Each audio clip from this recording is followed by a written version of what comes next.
Alright guys, we've got some massive Forsaken news to go over today. From a theory about Phosphorus and the 7 deadly sins, to some info about the Bear collab that never happened, news about the job application Coolkid skin, and more. There's a lot to break down in this one. You definitely don't want to miss it, so let's get right into it. Now, I want to talk about a really interesting theory that connects Phosphorus to the 7 deadly sins. Recently, someone made a post sharing a theory that the 7 deadly sins might actually exist within Forsaken's lore. The main reason behind this theory has to do with a symbol that appears on Phosphorus's base form hat. Now, at first glance, this symbol is simply the alchemy symbol for Phosphorus, so it makes sense for him to have it.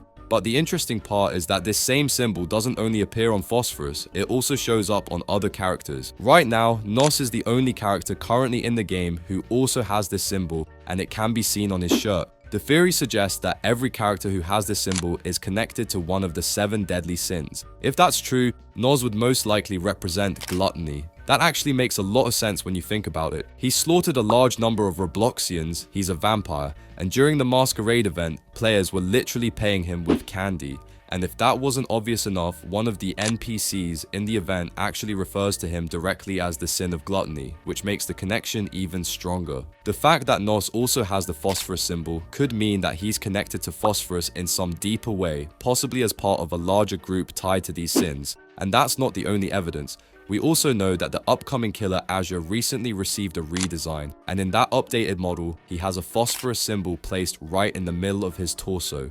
That alone is pretty suspicious, but there's also some unconfirmed lore suggesting that Azure and Phosphorus are connected in some way. The addition of the symbol seems to support that idea, even if it hasn't been officially confirmed yet. As for which sin Azure might represent, most people think he would fit Wrath, which honestly makes a lot of sense given his design and lore. Now that brings us back to Phosphorus himself. The fact that he has a true form, and that his symbol appears on characters who may represent the 7 deadly sins, has led some people to believe that Phosphorus could actually represent Lucifer or some kind of central figure connected to all the sins. If that theory is true, then his true form could reveal much more about this idea in the future. It could also mean that future characters for the game might represent the remaining sins that haven't been confirmed yet. Of course, this is all just a theory for now, but it's a really interesting one, and there's definitely enough evidence to at least make it worth thinking about. But yeah, let me know what you guys think. Do you think the 7 deadly sins could actually become part of Forsaken's lore, or do you think this is just a coincidence? Next, I want to talk about some interesting information we recently got regarding why Bear was never added to Forsaken. So, if you guys don't know, a long time ago, back in the early Damnation days of Forsaken, Bear was actually planned to be added as a killer. Bear, of course, is from another asymmetrical horror game of the same name, and at one point there were real attempts to make a collaboration happen. Recently though, something interesting surfaced. Someone posted a tweet showing early gameplay footage that had been shown to the creator of Bear when permission for the collab was being requested. The person who posted it described the footage as horrid, which got people talking about it again. But honestly, the footage itself really isn't that bad. It's basically just Coolkid doing M1s while dummies ragdoll, and for an early demonstration, that's actually pretty reasonable. Early demos are usually rough and focused on showing basic mechanics rather than polish, so calling it horrid is pretty odd. If anything, it's just simple and unfinished, which is exactly what you'd expect from a prototype. What makes this situation more interesting is that Necrosis, the original owner of Damnation and the person who actually tried to get permission for the collaboration, saw the post and responded. He said he wasn't sure what was horrid about the footage either, and pointed out that it was only meant to be an early demo.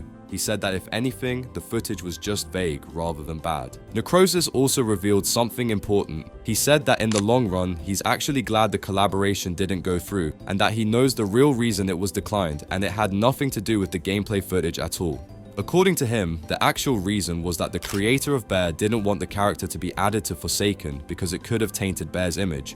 He wanted to avoid a situation similar to what happened with Dream Game characters, where being added to Forsaken caused large portions of the community to associate those characters with Forsaken instead of their original game. In other words, the creator didn't want Bear to end up being known as the guy from Forsaken, and honestly, that's a pretty understandable reason. So while it's disappointing that Bear never ended up being added, it makes sense why the decision was made. But yeah, let me know what you guys think about all of this. Are you disappointed that Bear never made it into Forsaken, or do you think it was the right call in the end? Next, I want to talk about some interesting things involving the job application Coolkid skin. So if you guys don't know, back in May of last year, almost a full year ago now, a new skin concept for Coolkid was revealed. This was the job application Coolkid skin. It had a job application form printed on the front, get a job written on the back, and the overall color scheme was planned to be mainly light blue and white. However, after that initial reveal, the skin basically went completely silent. For months, there were no updates, no teasers, and no progress shown at all. It just kind of disappeared. It's not entirely clear why this happened, but there are a few possible reasons. One possibility is that the modeler who was working on it may have left or been fired, which has happened before with other skins. Another possibility is that the skin simply ended up in development limbo, which unfortunately happens to quite a few skins in Forsaken. Recently though, something interesting came up. Isaac mentioned that the team would be trying to revive skins that were promised in the past. Around the same time, Alex was assigned to start working on Bloxer, another skin that had been stuck in limbo for a long time. Because of this, someone asked Alex about the job application Coolkid skin and whether it had been scrapped. Alex's response was actually pretty surprising. He said that he could literally make the skin in about 10 minutes and that he had no idea why it hadn't been released yet. This is pretty big because it shows that the skin isn't difficult to make and that the main reason it hasn't been released probably isn't related to development itself. What this most likely means is that something happened behind the scenes that caused the skin to be delayed, put on hold, or possibly forgotten. That being said, there is still some hope, since Isaac has already said that the team wants to bring back skins that were promised in the past. The job application Coolkid skin definitely has a chance of being revived, and considering Alex himself said it wouldn't take long to make,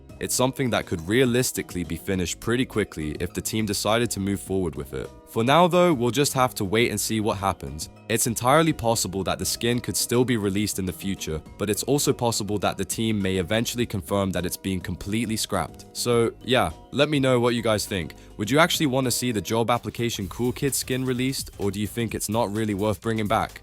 Next, I want to talk a bit about the Flood Escape skins. So if you guys didn't know, Forsaken recently had a collaboration with Flood Escape 2, and it brought some really cool content to the game. Along with the collab came a brand new map and 2 really high quality skins, both of which were honestly some of the best collab skins we've seen in a while.